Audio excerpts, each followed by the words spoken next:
Note to self, take phone out the case before I record with my front camera. That's so much better. I've been trying to figure out why everybody else's cameras are better than mine and I have a new phone. It's because of my front. This, even when it's clean, it's still obviously gonna fog it a little bit, stupid bitch. All right, now we can do our podcast. The girl in a, she choosing going up on a two. All right, let's prepare. Is everyone ready? Are we ready to strip down to the core? Whenever I wanted to have like a really serious conversation with my ex, we would always have a gardening session first. And it always made us more understanding, less likely to be like defensive. You know what I mean? It always made us more likely to hear each other and actually hear what the other person was saying and not be on the defense mode. Don't know what the science is, but it worked. So period. I didn't even start this by telling you guys. This is episode 2 of Front Seat Therapy. In faith podcast tradition, okay, we're just releasing it into the atmosphere so that we can get down to the nitty gritty without all those feelings and ego and insecurity and what will people think about me coming out. I don't want that to come out. I want it to be very raw and honest and somebody to feel like they grew, you know, including me. One more for prosperity. All right. I feel like I need incense or some shit, bro. Do I have any incense left in the house? Smoky's not really great for camera quality, you know, but that's the vibes I want to get. I want to get the natural vibes going, you know. Also, let's get some music going. Like let's get some. My back hurts so fucking bad. I can't be loose because my back is killing me. Whoever you are, if you don't feel like having a meditation moment, which is to me is just like breathing, exhaling, inhaling, exhaling, inhaling, inhaling, exhaling, inhaling, exhaling. Don't exhale then inhale. Do it the other way. If you don't want to have that moment, fast forward, and I'll put on a screen where to fast forward to. Okay? But for those of us who want to get in the same mindset of where faith is getting, do what I just did.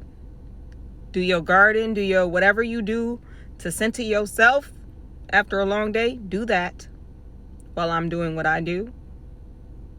Sit through this singing moment with me, and then we'll get into it. I be trying to make these short, and I try and think and consider other people, and I'm like, oh, but I don't want people to fast forward because they're like, what the fuck is this bitch doing? But you know what? I want to meet my people. I would like my people to come to my podcast because that's what this is for. It's for my people, the people who understand and reflect and get it, you know? So let's do it.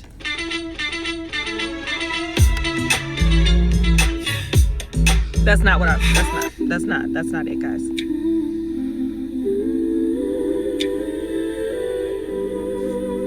You are the cosmic portal. Take it in. So divine. I'm gonna look over notes for the podcast while I listen. Here before the sun.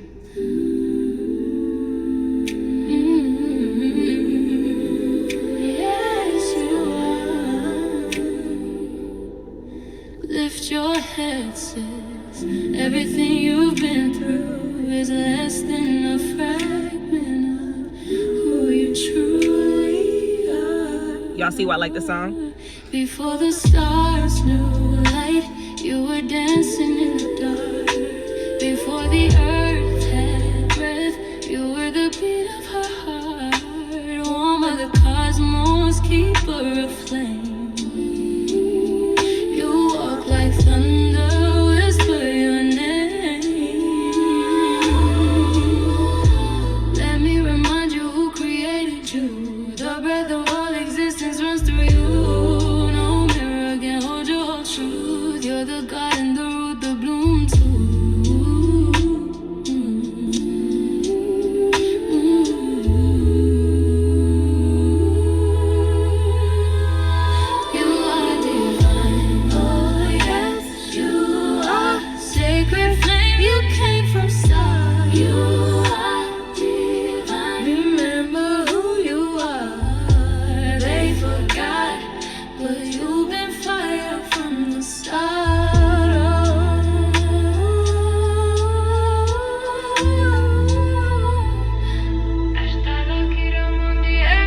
Like, I really want y'all to listen. Take it in. Because you are. Because you are. Before we dive deep and we do the work, just remember who the fuck you are.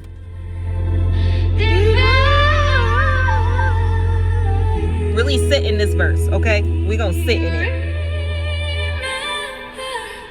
Your tears baptize the soul you rise from. Your joy revolution, not just some living ancestor in real time. You speak and the timelines realign.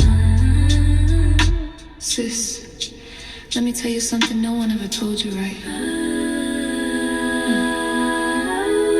You ain't crazy, you're ancient. You're not emotional, you're encoded. You don't need fixing, you're the original blueprint. So walk like it. You are divine. Oh yes, you are. Sacred flame, you came from star. You are divine. Remember who you are. They forgot, but you've been fire from the start.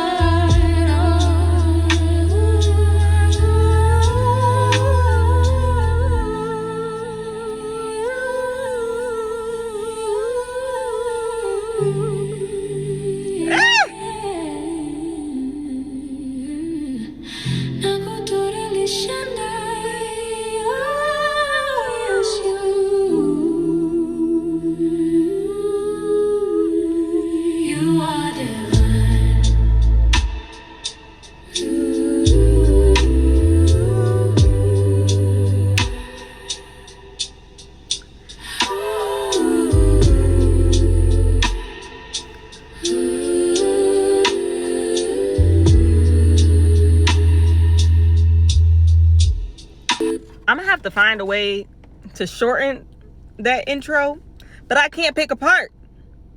I can't pick a part of the song that I would only want to play for like 30 seconds. I want to play the whole thing. If I had to pick a part, I would pick the last part. But I just need the whole thing.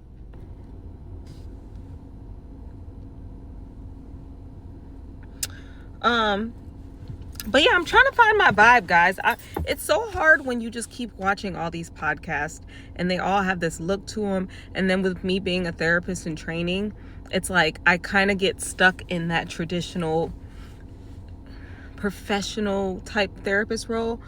But it's like when I really think about the type of therapist I want to be the therapist office that you come inside, like that people want to go to the office. They don't want to do Zoom because the environment that I create is so relaxing or so chill or so, you know, and that's the feeling I want you to have when you walk into my therapist office. So it's like, I kind of want you to have that feeling when you're watching my podcast. So in order to do that, my shit's scratched.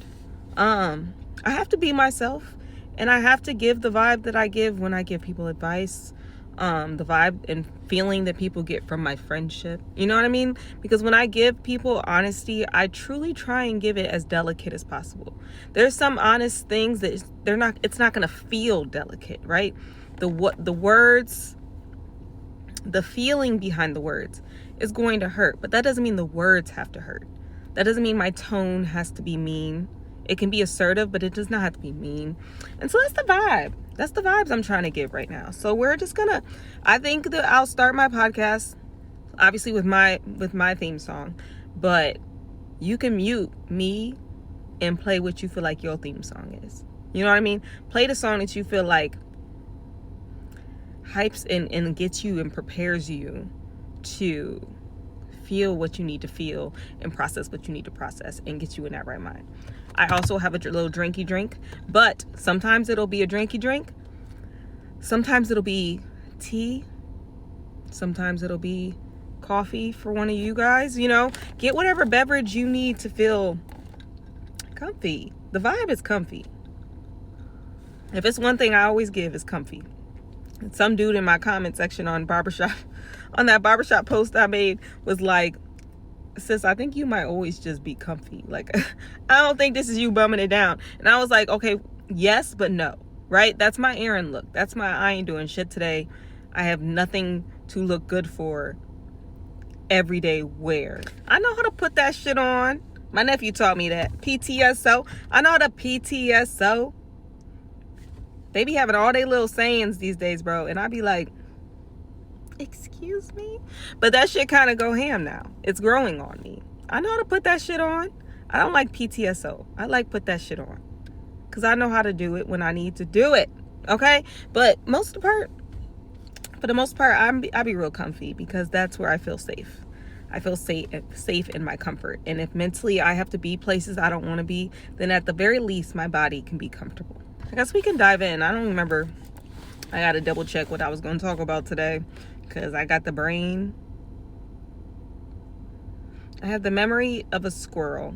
I don't know what a squirrel's memory looked like, but the fact that them niggas be going up and down the damn tree every fucking day, I feel like they don't remember what it's like to be at the top of the tree. They can't remember. Otherwise, they wouldn't just keep going up there, you know? So I have the brain of a squirrel because I don't remember. I was at Big Tommy's. I was at a Discount Tire, and dude asked me for my phone number.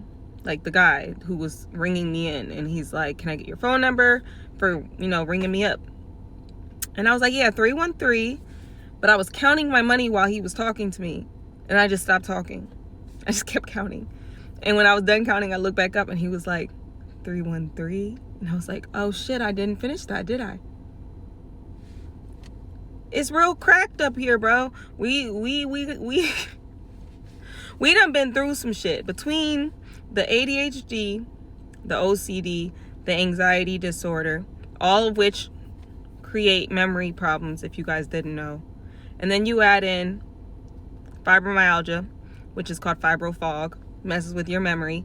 Then you add when I became a mom brain, very real thing, actually scientifically proven, right? That's 5 things. And then you add my 5+ concussions, because I don't really count when I was an athlete. That's just war wounds. 5 concussions outside of sports, sepsis, and a truck accident. Your girl is warped, okay? It's honestly a miracle that I just get through the day on most days. And organization is the key, and I am trying to find it. But you know what I have found out? It is so much easier to be organized when you have money. So that's what I'm working on right now. Because my life would be so much easier if I had the funds to then create the systems that I need to be more organized. And for me to have better routine. I need a routine, and I need it to include not just going home and going to school and going to work and going home and going to school and going. I need something else, okay? I didn't put this back. I need something else. I need something other than the mundane, everyday shit that I have to do. And I need it to be a part of my routine. I'm going to try and work golfing into my routine, like going to a golf course and wearing my little outfit and showing off because I'm an actual athlete. I need to start working in pool into my daily route. Not daily, but at least weekly, right? Golf and pool, I want to do weekly. I do, because I miss it. I miss the rush. I miss the athletic rush, the competitive rush, I miss it. But I can't do what I used to do because my body and fibromyalgia and all those things. So, golf and pool. And I kick ass. It's really fun, actually, looking like me and then walking in and then beating everybody's ass. I miss doing that. I used to do that in basketball. Used to walk in and people be like, oh, she's so cute. Look at the little three-pointer. Crossed you over. Another 3-pointer. Like, that's my favorite part about being a woman, bro, is surprising people every day. You surprise people by just doing regular shit when you're a woman. Y'all ever notice that? I'll just go places and win a game of pool. And everybody in the place is singing my praises. Oh, I walk a corner. Oh, bro, she just tore him up over there on the pool table. You get a whole world class, I'm Michael Jordan in this bitch. Off something so simple. Just because that's how little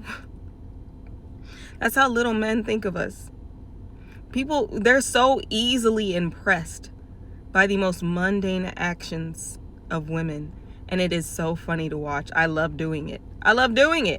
Because why are y'all so dumb? How do y'all not know how smart we are? How do y'all not know how talented we are? We can do whatever the fuck we want to. Well, I can. I can't speak for you bitches. I can't speak for all y'all. I can't. I'm sorry. I can't speak for everybody. But I can do anything I want to. The only thing I can't do is listen to BS. Can't do it. Can't do it no more. Literally, I can't even sit in my seat and sit still when I hear bullshit. I can't even, it's my meter has hit here. And that's why I'm always by myself.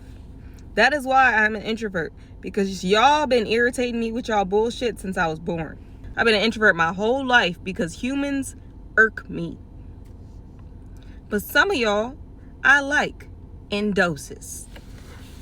Some of y'all are cool as fuck in doses, okay? I love people in doses. Y'all bomb as hell in doses. I wonder if this has a higher setting. I didn't really check. I just turned it on. It does. It does. It doesn't. Oh, we could have been brighter this whole time. I'm just going to let y'all know I'm not re-recording.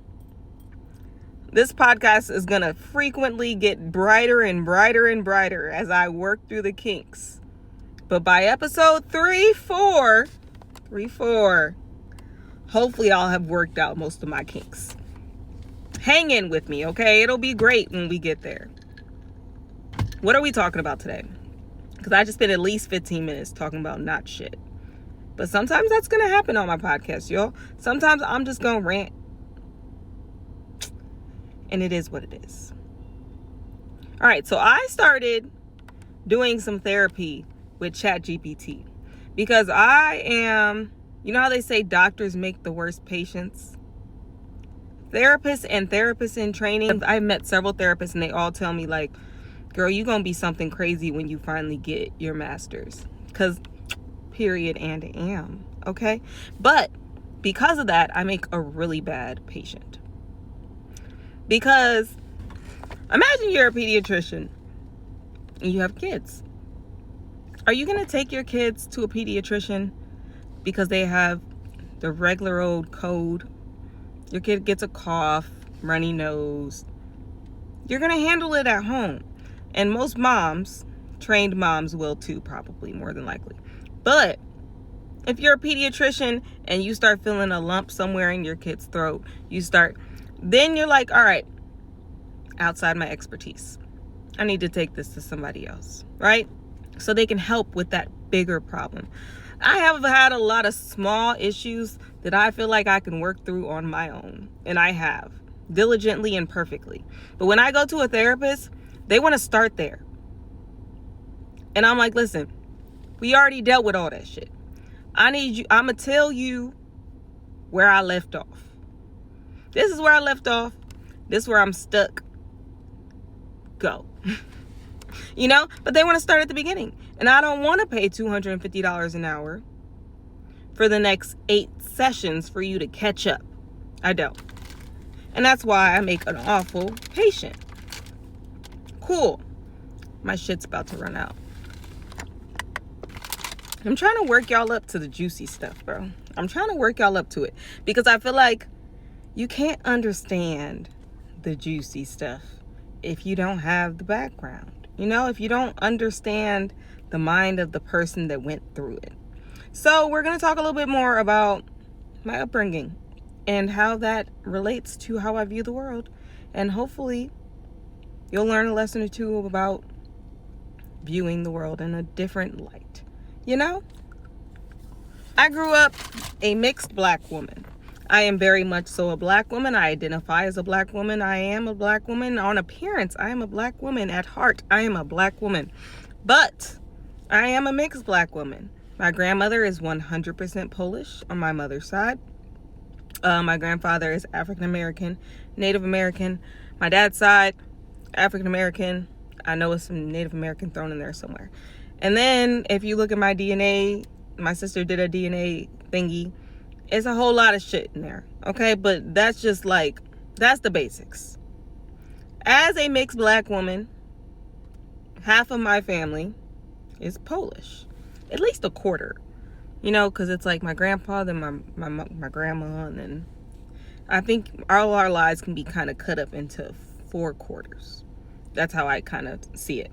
So I am African American and Native American in 2 corners, and I am African American in 2 corners. 3 corners. 3 corners. I am Polish in 1 corner. Are we keeping up with me? Cool. But it's a big part of my identity. It's a big part of my culture. My grandmother is, I think, a first-generation immigrant. I think that's how that works. And so immigrant white people, just a little bit different than like colonizer white people. You know, just a little bit different. Whole lot of bit different.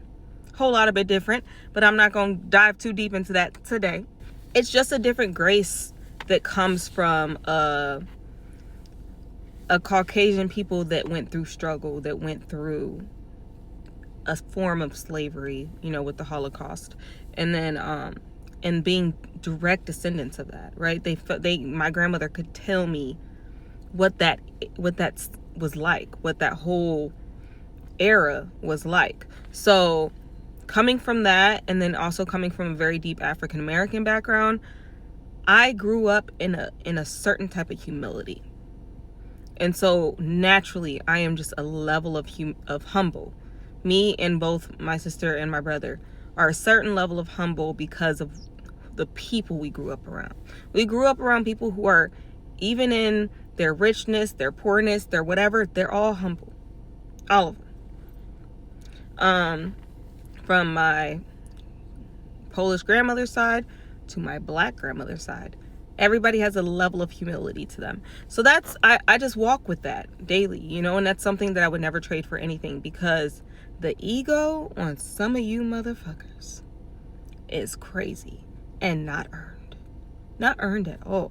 And sometimes I just be sitting back like, I've earned mine, and I don't weaponize it. I don't weaponize my ego, even though I have earned the right to do so.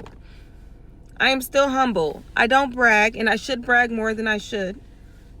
I should brag more than I do, and I'm learning that about myself, and I'm learning to stand 10 toes down on my resume as a person, and as a person who, I don't know what the fuck words I'm trying to say.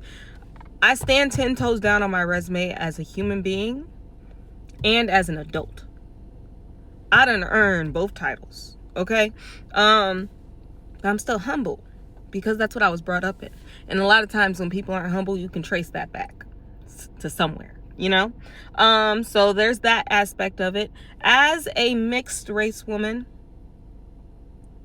I feel like because I am brown skin, it did not affect me as much coming up as it did light skin women in general, because y'all are so dense and that you think any woman with light skin is actually a mixed woman, when it's a whole lot of fully Black women out here with mixed skin, light skin, right? The amount of people have told me that I am not mixed because I am brown skin. Like, I don't know why, and I get it. People out here try and cling to any whiteness they have, and that is not me. I am not someone who's making up whiteness so that I can be more adjacent to whiteness. That has never been me, and it never will be me. I love my Blackness. Love it to death. I do not want to be any further from it than I genetically already am. There's no world where I try and be more white than I already am. If anything, sometimes I be dismissing that shit like Jesus, okay? Sometimes I be like, Polish where? Do you know the name of Polish? Rejected twice, didn't go for a third. No, I'm just kidding. No, I'm truly proud of all of my heritage. Every part of it.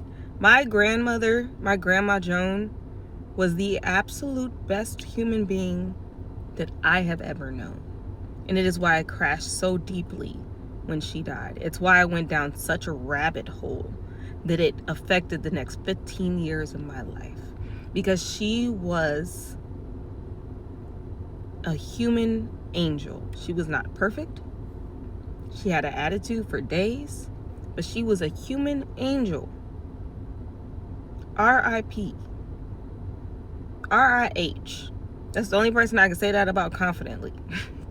Because she truly was. She really was. My grandma adopted a black woman into her family. And my Aunt Abby is forever and will always be my blood-related Aunt Abby. Okay? But imagine in her day, adopting another black woman after marrying a black man. Like, come on. That is the best woman I know.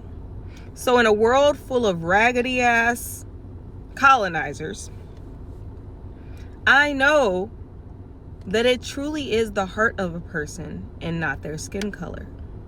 It truly is. And that is a lesson that I needed to make it through this life as a black woman. I should have turned that off. I hope that it's not super loud in this video. And I'm also supposed to turn the car off, but no, my lights will stay on. I've been yelling because the car and everything has been on. This podcast gonna be a little messy, y'all. I'm getting it together, okay? But I also have a bird brain sometimes, so I forgot about all that shit. Once I get in my flow, the words mean more than anything else. But yeah, because of my grandmother, it's like I needed proof that all white people weren't evil inside. You know what I mean? Like, I really needed proof of that. Because there's a decent amount of black people who don't have proof of that. Who have never truly experienced the kindness of people from another race. And so they don't think it exists. And because of my grandmother, because of my aunt, because of my grandmother's siblings, because of my family, I know that kindness exists. I know that prejudice, though, is still rampant and deep no matter how much you love somebody, because I see it in my family. You know, I see the little prejudice that my grandmother still had. I see the prejudice that my aunts have. I see the prejudice that my cousins have, and they don't have it out of ill intent. Most of the time, they don't even really know they have it. But I also see the deep kindness and love. And I also see the prejudice in my black family members. I see how I was treated differently because of what I came from and all those things, right? I see how people give you this assumption that you think you're better than them because you're mixed with some stuff. I'm not better than you because I'm mixed. I'm better than you because I'm better than you. So let's just set that straight right there. I don't think I'm better than you because I'm a mixed race. I think I'm better than you for all the other reasons. Every other reason except that one. Literally. But it's a lot of people who treat you like that when you're mixed race. And so I had to battle real early how to be strong within self. How to know who I was and not let anybody tell me differently. And that really truly helped me survive in a very, very, very evil 15 years of adulthood. So that's a big thing to know, is that I'm mixed race. Second big thing to know is that I grew up a pastor's kid. And I mean from birth. My daddy was a pastor coming out of high school. And people tell me stories about my daddy, about how he was in school and who he used to beat up. And I'd be like, excuse me? Pastor Phil? Pastor Philip Carr? Pastor Philip Charles Carr the second? No way. No way. I need footage. But there's no footage because my daddy old. They didn't have footage back then. Shit, I didn't have footage of me in high school either. Was that phone or this one? Shoot, I didn't have footage of me in high school either. But the point is, I was like a pastor's kid. I was like the version of the president's daughter, but church style. Because not only were both my parents pastors, but my godparents were pastors. My aunts and uncles were pastors. My grandpa was an usher. My grandmother was everybody's mama. I was on the dance team, the praise team, the step team. I served in the daycare. I served at every event. I helped make the punch. I slept in my daddy's office during the first service, came out for Bible study. Like, I lived and breathed church. I went to church camp, church golf camp. Like, I was a serious PK. And then my parents got divorced at 18 and everything crumbled from within me.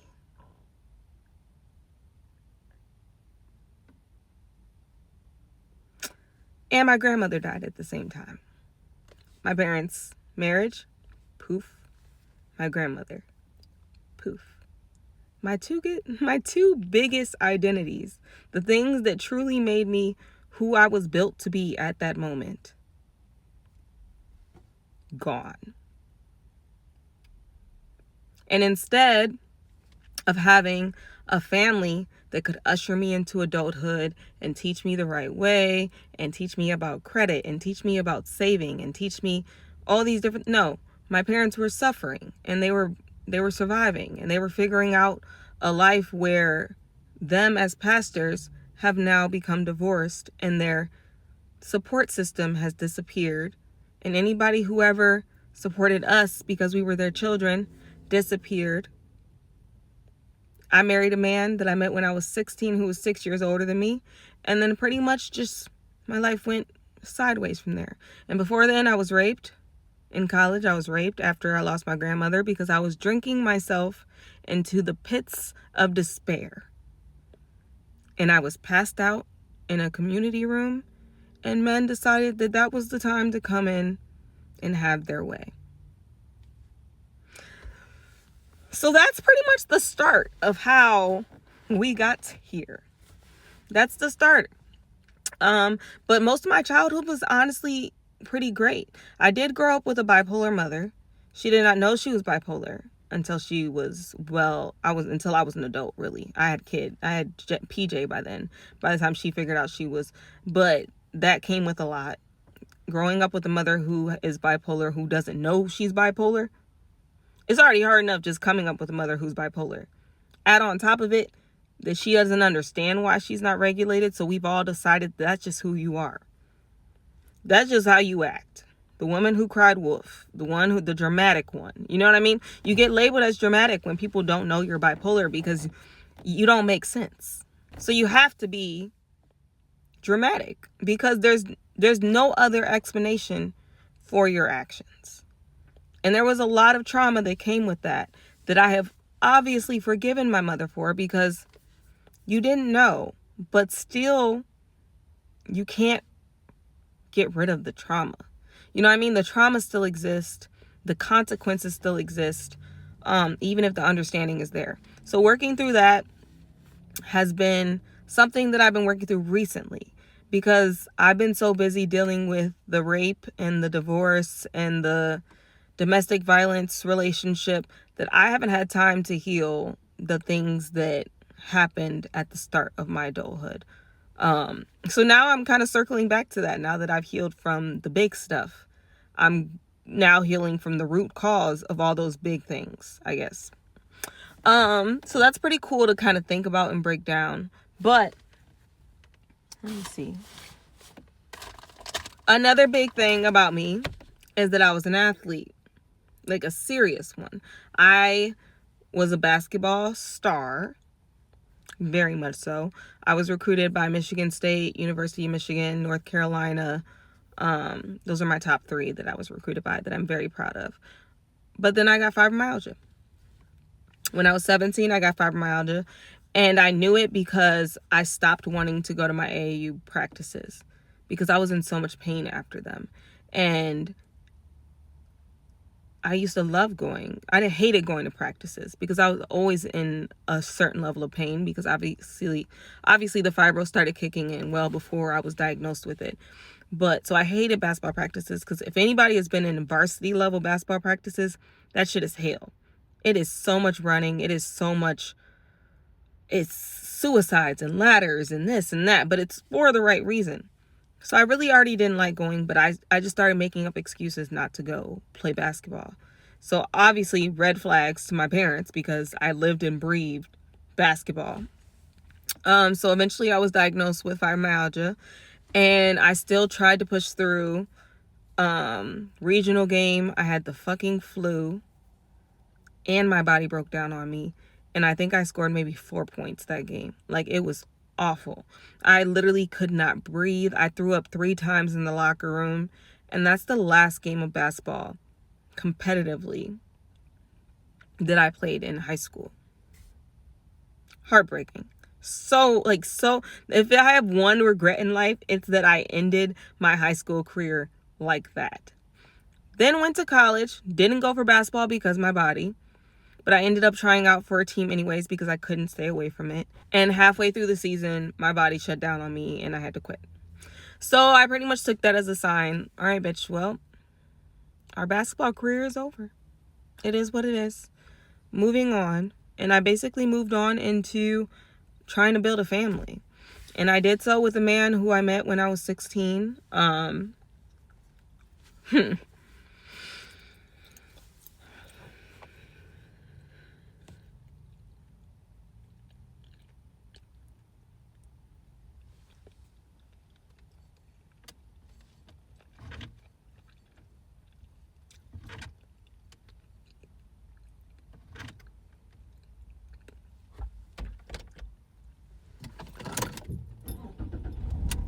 I was like, please tell me my battery didn't die. This is where it gets juicy, I guess. So, I met the man I ended up marrying when I was 16 years old. I went to my brother's college to see him in a gospel choir concert, and he was the drummer, and I met him. I got to ride the bus with the college kids, which was so cool. At 16, that's so fucking cool. And so I was on the bus, saw this curly haired guy, couple rows up, and immediately, because my brother went to a white ass school, like, so if you saw a black drop anywhere, you're like a fucking oxygen deprived human, you know what I mean? So I saw the curly hair and later found out it was perm, wasn't even natural curls. And he ended up flirting with me later on, found me on Facebook once I got back home, and we pretty much just like were in a secret relationship for the next 5 years, on and off, on and off, on and off, on and off, on and off. Whenever he would get back with his college girlfriend, he would basically abandon me and not speak to me, and then he'd swoop me back up. I was a virgin at the time, so we never had sex, but he would ask me for like pictures and different things like that. So that's kind of how I started sending naked pictures, was because I had this older guy that I was talking to, and I'm not giving it up. I'm a virgin, so I felt like I had to be doing something. You know what I mean? So I was sending pictures. Eventually, you know, I had different boyfriends in between when he would dump me and leave me, and we wouldn't talk again for a year. And then my grandmother died. I went off to college, had a whole lot of drinking and irresponsibility from grief, got raped, got into a relationship. He asked me to marry him, but then I found out he cheated. And then found out he cheated, made an attempt on my life. Not a real attempt, because if I really wanted to attempt it, I would have. But I just wanted to stop feeling all the pain I was feeling, from the grief to the trickle of rape and all that, all the things that had just bombarded me all within a couple years after having this very stable, predictable life. My life went sideways real fucking fast. And in maybe a couple weeks after the attempt on my life, he reached back out to me on one of my Instagram posts or something like that. Ended up moving to Chicago for him like a month later. Got married got engaged like 7 months later. Got married probably like a year and a half after we linked back up. And the day of my wedding, it was like this gut feeling, you know, but I'm like, it's cold feet, it's fine. But I had just had this uneasiness. And then I woke up the next day after I was married, and I felt sick to my fucking stomach. Like, I literally felt sick to my stomach. And I couldn't figure out why. I didn't know if it was just like I picked the wrong person, or I was scared, or I moved too fast because, I tried to kill myself 2 weeks before I moved to another moved to another state to be with him. And it took me a while to figure it out. I'm like, maybe I just want a kid. Maybe this has nothing to do with him. Maybe this is just a longing for motherhood. Maybe this is like, I just want our family to be whole. Like I couldn't figure out what that emptiness was. So we ended up having a kid. Love him to death. He absolutely was a piece I was missing, for sure. For sure, a piece I was missing, because he is the sweetest human being that has ever existed in life. The sweetest. I literally created the sweetest. Now, he got some bite to him, but he is the sweetest boy ever. But that feeling was still there. That uneasy feeling was still there even after I had a kid.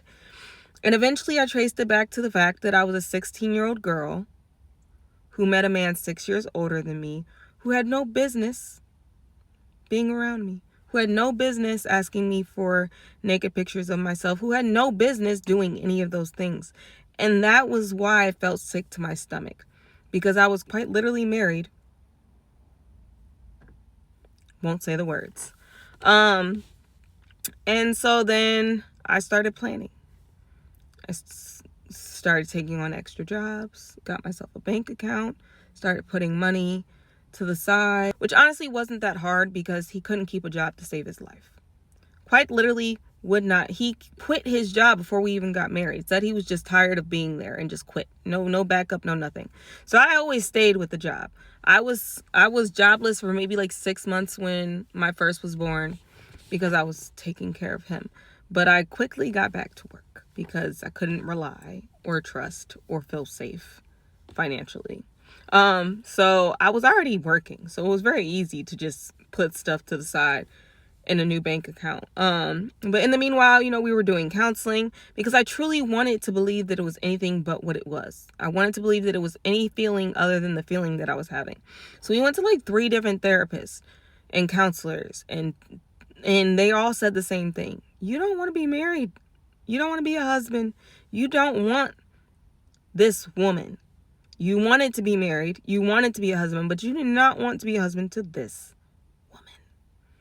Because when I asked what was wrong with me, what could I do better, what could I do different, never an answer. You're fine. Everything's fine. But everything's not fine because I'm not happy. I'm not getting what I need from you. I don't feel safe here. I'm not taken care of at all. I'm doing all the heavy lifting. I'm doing all the night feedings and all this and all that. And it literally was carrying the full fucking load. And I was exhausted and I was tired. And I was also disgusted. Because, ew. How did I marry a man who was okay with meeting me the way he was and was... I was a virgin. I didn't have no boyfriend when I met him. Never had a boyfriend ever in my life. Ever. He was my first boyfriend. So it's just like, it's just like, ugh. So eventually, after like a year of counseling and everything, we separated. And never, like, a weight was lifted from my soul. A weight, and it was, nothing changed about my regular day-to-day life. My bills didn't change. They didn't double. They were still the same. I was still having to pay all the same bills that I was having to pay when I was married. It was like there was no benefit to it other than my child having both parents in the same house. So